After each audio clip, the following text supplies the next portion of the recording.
செம்பருத்தி பூ வச்சு ஃப்ரைட் ரைஸும் துவையலும் வந்து பண்ணியிருந்தேன். எல்லாருமே வந்து சூப்பராக வந்து கமெண்ட்ஸ் போட்டிருந்தாங்க. எல்லாருக்குமே வந்து என்னோட நன்றிகள். அதில் ஃபுல் வீடியோ பார்த்து கமெண்ட்ஸ் போட்டிருந்தவங்க 3 பேர். அவங்களுக்கு ரொம்ப ரொம்ப ரொம்ப ஸ்பெஷல் நன்றிகளை தெரிவிச்சுக்கிறேன். Fancy travel vlogger, Sri's view, அம்மாயி வீட்டு சமையல். ஸோ இவங்களுக்கு என்னோட நன்றிகளை தெரிவிச்சுக்கிறேன். அப்புறமா பார்த்தீங்கன்னா Renuka's creation, juice creation, NS சமையல் 72, மேங்கோ சிட்டி கிச்சன், டிஜிஸ் likes, Ponni Shankar life style, Shruthi's endeavours, Aaradhya சமையல், Ram smart tech channel, Selvi சமையல், ஒய்டி தமிழினி, மௌனராகம் ராஜீவ், யாதும் ஊரே யாவரும் கேளீர், விபி கணேஷ் தமிழ், சக்தி கிச்சன். ஸோ இவங்களுக்கு என்னோட மனமார்ந்த நன்றிகளை தெரிவிச்சுக்கிறேன். ஸோ அவங்க வீட்டுக்கு போகாதவங்க போய் ஹெல்ப் பண்ணுங்கள். நன்றி.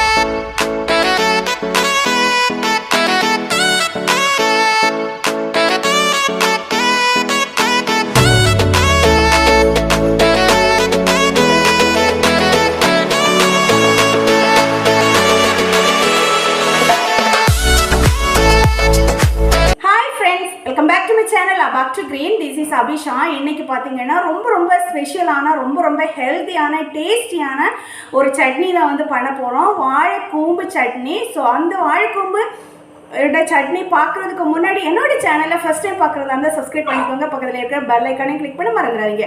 அப்போ தான் நான் போடுற புது வீடியோஸ் வந்துட்டு இருக்கு. ஓகே, அப்போ வீடியோக்குள்ளாடி போகலாம் வாங்க. எல்லா வீடியோஸ்லையுமே சொல்கிறது தான் சப்ஸ்கிரைப் பண்ணுறவங்க மினிமம் 3 to 4 minutes வாட்ச் பண்ணிவிட்டு சப்ஸ்கிரைப் பண்ணுங்கள். இல்லைன்னா ஸ்பேமில் போகிறோம். எனக்குன்னு கிடையாது, யாருக்கும் நீங்கள் சப்ஸ்கிரைப் பண்ணணும்னு நினச்சிங்கன்னா மினிமம் 3 to 4 minutes வாட்ச் பண்ணிவிட்டு சப்ஸ்கிரைப் பண்ணுங்கள். இப்போ வீடியோக்குள்ளாடி போகலாம் வாங்க. ஸோ வாழை கூம்பு வச்சு தான் இன்னைக்கு வந்து ஒரு சட்னி வந்து பண்ணுறேன். வாழையில் இருக்கிற எல்லாமே வந்து சத்துக்கள் மிகுந்தது அப்படிங்கிறது எல்லாருக்குமே வந்து தெரியும். ஸோ வாழைக்கூம்புல இருக்கிற பார்ட்ஸ் வச்சு இல்லை வாழைக்கூம்பு வச்சு நிறைய வந்து ரெசிபி வந்து பண்ணியிருக்கேன். அதோட சத்துக்கள் வந்து சொல்லியிருக்கேன். ரொம்ப சத்துக்கள் மிகுந்ததான் இந்த வாழைக்கூம்பு. ஸோ நார்மலி பார்த்தீங்கன்னா சிலர் பார்த்தீங்கன்னா அந்த இதழ் மட்டும் எடுத்து வந்து சட்னி வந்து பண்ணுறது வரைக்கும். ஸோ நான் வந்து வெளியே இருக்கிற பார்ட்ஸ் எல்லாம் ரிமூவ் பண்ணி யூஸ் பண்ண பிறகு உள்ளே இருக்கிற பார்ட்ஸ் மட்டும் எடுத்து சேர்த்து மொத்தமாகவே சேர்த்து வந்து வாழைக்கூம்பு சேர்த்து சட்னி வந்து பண்ணுறேன். ரொம்ப சத்தான சட்னி எப்படி பண்ணுறேன் அப்படிங்கிறத பார்க்கலாம் வாங்க. ஸோ வாழைக்கூம்பு சட்னிக்கு பார்த்தீங்கன்னா நான் இந்த மாதிரி வாழைக்கூம்பு எடுத்திருக்கேன். இதோட மேல் இதெல்லாம் நான் ஆல்ரெடி வந்து யூஸ் பண்ணிட்டேன். அதோட ரெசிபி வந்து நிறைய போட்டிருக்கேன். வாழைப்பூ, அதாவது வாழைக்கூம்பு இதழை வச்சு நிறைய ரெசிபி பண்ணலாம். ஸோ அந்த மாதிரி எடுத்த பிறகு இது உள்ளாடி இருக்கிற இதுதான். ஸோ இதை வந்து முதல்ல குட்டியாக வந்து நறுக்கிக்கலாம். ஸோ இந்த மாதிரி நறுக்கி இது பார்த்திங்கன்னா லெமன் தண்ணி. ஸோ லெமன் வாட்டரில் நீங்கள் போட்டிங்கன்னா அதோட கலர் வந்து சேஞ்ச் ஆகாது. இல்லைன்னா நீங்கள் மோரில் கூட நீங்கள் போட்டுக்கலாம். ஸோ இந்த மாதிரி எடுத்துகிட்டு இப்போ வேக வைக்கலாம். ஸோ அதை பார்த்திங்கன்னா கொஞ்சம் வந்து தண்ணியில் வேக வச்சு எடுத்துக்கோங்க. நிறைய பேர் பார்த்திங்கன்னா இந்த தண்ணியில் வந்து வேக வச்சு தண்ணியை வந்து வடிகட்டிடுவாங்க. ஸோ அதோட சத்துக்கள் எல்லாமே போயிடும். ஸோ அதனால் கொஞ்சம் தண்ணி வச்சு அதை வந்து வற்ற வச்சு எடுத்துக்கோங்க. பாருங்கள், இந்த மாதிரி தண்ணி வந்து வற்ற வச்சு வேக வச்சு எடுத்துக்கோங்க. இப்போ வந்து நம்ம வாழைக்கூம்பு சட்னி பண்ண வேண்டிய தேவையான பொருட்கள் பார்த்துடலாம். வேக வச்ச வாழைக்கூம்பு, நெக்ஸ்ட்டு பார்த்திங்கன்னா ஒரு 2 டேபிள் ஸ்பூன் கடலைப்பருப்பு, 2 டேபிள் ஸ்பூன் உளுந்தம்பருப்பு, ஒரு காரத்துக்கு பார்த்திங்கன்னா ஒரு 4 வரமிளகாய் எடுத்திருக்கேன். அப்புறம் 1/2 டேபிள் ஸ்பூன் ஜீரகம், ஒரு பீஸ் இஞ்சி, கொஞ்சம் வந்து தேங்காய் எடுத்திருக்கேன். ஸோ இவ்வளோ பொருட்கள் தான் நம்மளோட வாழைக்கூம்பு சட்னி பண்ண வேண்டிய தேவையான பொருட்கள். ஸோ முதல்ல இதெல்லாம் வறுத்துக்கலாம். ஸோ கடலைப்பருப்பு, உளுந்தம்பருப்பு, ஜீரகம் முதல்ல போட்டு வறுத்துக்கலாம். ஸோ கடலைப்பருப்பு, உளுந்தம்பருப்பு, ஜீரகம், வரமிளகாய் எல்லாம் வறுபட்டுருச்சு. இப்போ வந்து தேங்காயும் இஞ்சியும் ஜஸ்ட்டு வந்து வதக்கி எடுத்துக்கோங்க.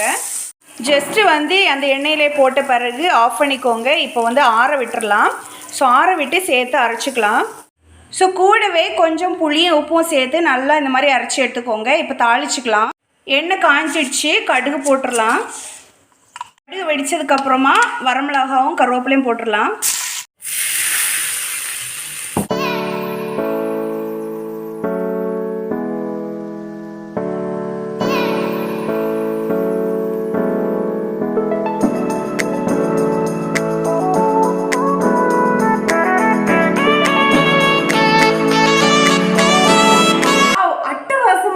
சட்னி ரெடியாக இருக்குது அப்படின்னு சொல்லலாம். ரொம்ப ரொம்ப ஹெல்த்தியானது, எல்லா வயதினருக்கும் எல்லா நோயாளிகளுக்கும் சாப்பிடக்கூடிய ரொம்ப ரொம்ப ஹெல்த்தியான ஒரு சட்னி. ஸோ வாழைக்கூம்பு பார்த்தீங்கன்னா எப்போவுமே வந்து கிடைக்காது இல்லையா? ஸோ அந்த மாதிரி நீங்கள் பண்ணி ஃப்ரிட்ஜில் வச்சு கூட நீங்கள் யூஸ் பண்ணிக்கலாம். புளி வைக்கிறதுனால நம்ம வந்து யூஸ் பண்ணிக்கலாம். நீங்கள் அதே மாதிரி தேங்காய் வந்து கூட இல்லாமல், அதாவது ஃப்ரிட்ஜில் வச்சு யூஸ் பண்ணுறதா இருந்தால் தேங்காய் இல்லாமல் கூட நீங்கள் அரைச்சி யூஸ் பண்ணிக்கலாம் ஃப்ரிட்ஜில் வைக்கிறதா இருந்தால். ஸோ அவ்வளோ ஹெல்த்தியான டேஸ்டியான ஒரு வாழைக்கூம்பு சட்னி வந்து ரெடியாக இருக்குது. ஸோ நீங்களும் வந்து ட்ரை பண்ணி பாருங்கள். ட்ரை பண்ணி பார்த்துட்டு எப்படிங்கிறத கமெண்ட்ஸில் போட மறக்காதீங்க.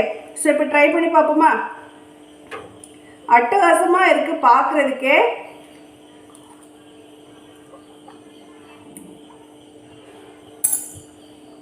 சான்ஸே இல்லை, அவ்வளோ டேஸ்டியாக இருக்குது. அந்த புளி சேர்த்தது இன்னும் வந்து காரசாரமாக சூப்பரான டேஸ்ட்லேயே இருக்குது அப்படின்னு சொல்லலாம். இது வந்து சாதம், இட்லி, தோசை, சப்பாத்தி எல்லாத்துக்கு கூடாலும் வந்து சூப்பரான ஒரு காம்பினேஷன் அப்படின்னு சொல்லலாம். இது வந்து கண்டிப்பாக ட்ரை பண்ணி பாருங்கள். ட்ரை பண்ணி பார்த்துட்டு எப்படிங்கிறது கமெண்ட்ஸில் போட மறக்காங்க. ஏன்னா நிறைய பேர் பார்த்தீங்கன்னா வாழைப்பூ மட்டுமே வந்து யூஸ் பண்ணுறாங்க, வாழைப்பூ கிடையாது. அந்த வாழைக்கூம்பில் இருக்கிற எல்லா பார்ட்ஸுமே வந்து ரொம்ப ரொம்ப நல்லது. வாழைப்பூ எடுக்கிற டைம் அந்த நரம்பு பகுதி, அந்த பிளாஸ்டிக் இருக்கும் சரி, அதை விட்டுட்டு மற்ற எல்லா பார்ட்ஸுமே வந்து யூஸ் பண்ணக்கூடியது. இதுக்கு பதிலாக நீங்கள் வாழைக்கூம்போட இதழ் மட்டும் கூட நீங்கள் வச்சு யூஸ் பண்ணிக்கலாம். ஸோ அவ்வளோ ஹெல்த்தியான ஒரு சட்னி வந்து ரெடியாக இருக்குது. நீங்களும் வந்து ட்ரை பண்ணி பார்த்து எப்படிங்கிற கமெண்ட்ஸில் போட மறக்காதீங்க. ஸோ இன்றைக்கான ரொம்ப ரொம்ப ஸ்பெஷலான வாழைக்கூம்பு சட்னி எல்லாருக்குமே வந்து பிடிச்சிருக்கு அப்படின்னு நான் நினைக்கிறேன். இந்த வீடியோ பிடிச்சிருந்தா லைக் பண்ணுங்கள், ஷேர் பண்ணுங்கள், கமெண்ட் பண்ணுங்கள், மறக்காமல் சப்ஸ்கிரைப் பண்ணிக்கோங்க. தேங்க்யூ ஃபார் வாட்சிங் this video. Be happy, be healthy, be safe and enjoy life. Bye bye.